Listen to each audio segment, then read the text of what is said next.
Setiap orang tua ingin anaknya hidup bahagia, sehat, dan sukses di masa depan.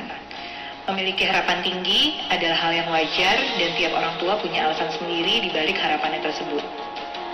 Orang tua ingin melihat anaknya lebih baik dari dirinya dulu, menyadari bahwa anak hidup di dunia yang sangat kompetitif. Orang tua jadi membuat standar pencapaian tinggi untuk anak. Anakku adalah versi yang lebih baik dari diriku. Jadi dia harus hidup lebih dari apa yang aku capai sekarang. Memang ekspektasi wajar dimiliki, tapi ekspektasi seperti apa yang realistis dan tidak membebani anak, juga tidak membebani diri kita sendiri yang kemudian memicu emosi. Jadi, apa yang perlu dipertimbangkan agar kita berekspektasi dengan realistis? Kita simak yuk di situasi berikut ini. Orang tua mendampingi anak di usia 7 tahun mengerjakan tugasnya. Namun, anak menunjukkan sikap yang tidak sesuai dengan ekspektasi orang tua. Misalnya, anak mengerjakan tugas tidak dengan semangat tinggi. Orang tua menegur anaknya karena dianggap tidak serius. Anak menangis dan marah-marah pada orang tua. Orang tua pun kecewa dan marah pada anak. Situasi ini sering kita alami, yaitu emosi muncul karena kenyataan tidak sesuai dengan ekspektasi.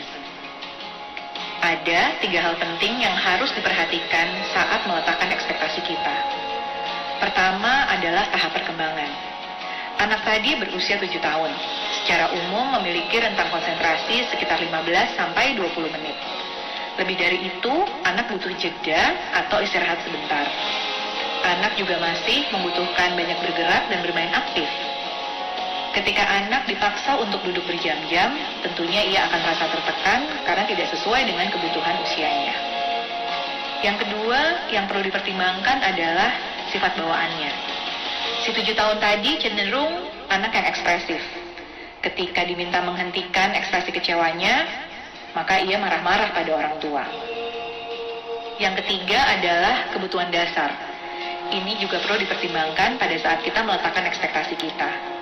Apakah anak dalam keadaan lapar saat belajar, ngantuk atau tidak, kepanasan atau kedinginan? Kebutuhan tiap anak berbeda. Ketika anak merasa tidak fit secara fisik, hal ini akan memengaruhi perilakunya. Ekspektasi kita memengaruhi emosi. Yuk kita latihan mengelola ekspektasi agar kita bisa mengelola emosi kita dengan baik.